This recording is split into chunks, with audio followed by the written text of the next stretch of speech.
Joining us now, MS Now's Director of Elections and Analytics, Kabir Khanna. Terrence Woodbury is a pollster and partner at Hit Strategies. And Adam Gentleson is a Democratic strategist, former staffer for Senators John Fetterman and Harry Reid, and founder and president of the Searchlight Institute. It is good to see you all. Adam, let's start in Maine. Democrats seem to be clearing the field for Troy Jackson. Political reports that while Dems say Jackson not as charismatic, not as good of a speaker as Plattner. Those are their words, not mine. Others believe Jackson's rugged, everyman vibe could counterintuitively be a major asset in connecting with Maine voters. He speaks with a thick northern Maine accent, often wears baseball caps and T-shirts on the campaign trail, and can often be seen wearing a belt clip for his phone. Is this the guy that can take on five-term Senator Susan Collins?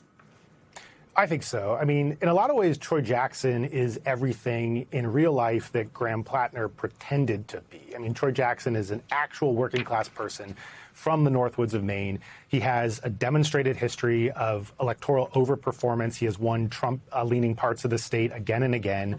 And he's authentic. You know, I mean, Plattner, for all of his sort of charisma, you know, was the son of a wealthy, well-to-do family. You know, his oyster business was, his mom was his biggest customer. There was a lot of sort of cosplay going on there, whereas Troy Jackson is a real deal. I don't worry about his ability to appeal to Maine. He'll have a ton of resources behind him. Democrats are going to make this race a major priority. And I think he has what it takes to beat Susan Collins.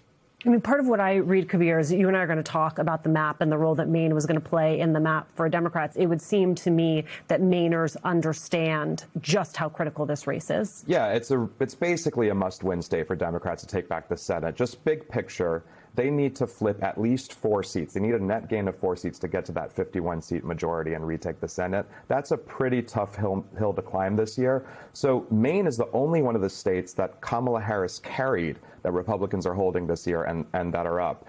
If they don't win Maine, they start having to flip seats that Trump won by double digits. That's where we get into your Iowas, your Alaskas, and your Texases. We think Maine is currently a toss-up and the most flippable of those states. I will say Susan Collins is formidable. She has a huge war chest, and she has a history of overperforming electorally, specifically with Maine's women, who are a majority of the electorate. So as we see more polling, keep a laser eye on what Maine women are doing. Do you think that this is a slightly different moment for her, though, given that part of her value proposition has been some independence from the Republican Party, some independence from Donald Trump? I mean, we had the incident within the past week where she took credit for calling the Trump administration, getting them to stop those vehicle stops that were happening with ICE. And then Donald Trump turned around and said, no, that's not happening. I do think this is a tough environment for her. I mean, she did win in 2020, which was a tough year for Republicans nationwide in the midst of COVID.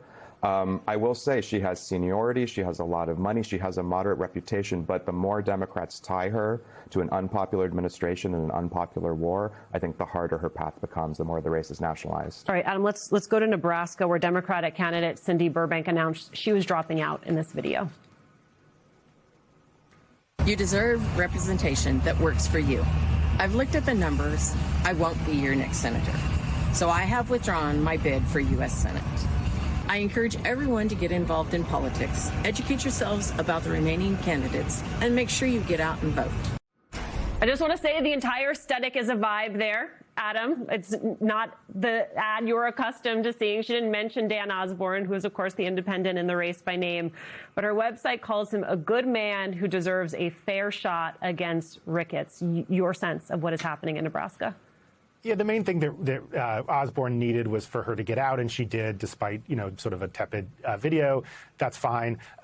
Look, I think Osborne was a huge electoral overperformer last cycle. He wasn't quite enough to get there. This is a better environment, and I think he has a real shot. What's notable about Osborne is he is running in a way that you have to run to win a state like Nebraska. He has called himself the real conservative in the race. He has said, you know, volunteered to go help build Trump's border wall while also taking economically populist positions on a lot of economic issues. So, you know, it's that combination of economic populism with some moderation on cultural issues that could give him a real shot at winning a state even as red as Nebraska. Talk to me, Kabir, about where Nebraska factors in the map. So Nebraska is definitely a reach. I would say it's not a state that Democrats have to win the Senate. But as we just heard, Dan Osborne got within 7 points of winning that state in what might have been a worse year for Democrats in 2024. So in some ways, the political fundamentals are better this year. But I will just say that is still something we view as a likely Republican hold. And I think the path for Democrats is going to run through other states in the Midwest that I mentioned, places like Ohio and potentially even Iowa are more flippable than Nebraska right now. Terrence, I've been waiting to come to you because you are a polling guru, and I want you to take a look at this. You have a new Washington Post poll showing Democratic advantage in the midterms has grown to 8 points among people absolutely certain to vote. 53% of highly motivated voters support Democrats compared to 45% supporting Republicans. Any clues in the numbers about what it's going to take for Democrats to pick up the 4 seats they need to retake the majority? Absolutely, Alicia. When I look at numbers like that, you know, the voters that we've been laser focused on at Hit Strategies are what we call the new swing voters, young voters of color and men of color that shifted the most from Biden in 2020 to Trump in 2024. Those were the two groups where we saw the highest shifts. And so when we focus on those voters and pull them out in some of those crosstabs, we see that you know, they were what I like to call Trump-curious voters in 2024. They weren't in love with Trump, but they were willing to give him a shot. And those Trump-curious voters have become Trump-furious voters, where his approval rating has dropped by more than 20 points among these voters. And we saw in 2025 in elections in New Jersey and in Virginia that when Trump's approval rating drops by 20 points amongst these new swing voters, that Republican support in New Jersey and Virginia also dropped by 20 points amongst these same voters. And so all of that is contributing to Democrats' advantage. But what we are seeing is that some of those Trump-furious voters, while they become more angry, that our Black Ops research shows that they are also becoming more activated by attacks on voting rights and gerrymandering, that what they are seeing happen across many states in the South are actually mobilizing and activating them. And so this creates an opportunity for Democrats to reassemble some of that coalition that was eroding. But it's not a foregone conclusion. Just because they are once again upset at Trump does not mean that they automatically fall in line with Democrats. And this is where the campaign is going to have to close the deal for many of these Democratic candidates.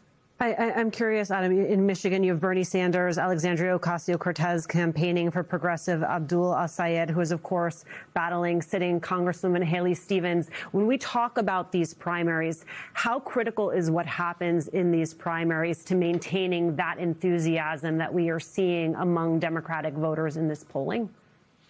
I think it's really critical, but I think that, you know, the important thing is to get the candidate who is best positioned to win against Mike Rogers, the Republican, in that race. I think that enthusiasm among Democrats is going to be very high when the midterm arrives because people are furious at Trump. They're furious about what's going on in Iran. They're furious about $4 gas. You know, I think there's a strong chance our voters are going to turn out. And the question is, which of those two candidates has the better shot at beating Mike Rogers? I think there's strong arguments for both sides in that case. And, you know, the overall environment is pretty favorable. Michigan is a state that Biden won in 2020. We should be pretty well positioned there in terms of the fundamentals. We just need a candidate who isn't going to blow up on the tarmac in the way that Plattner did. We have seen a lot of volatility in this cycle. Adam Gentleson, Kabir Khanna, Terrence Woodbury, thank you all so much for being with us.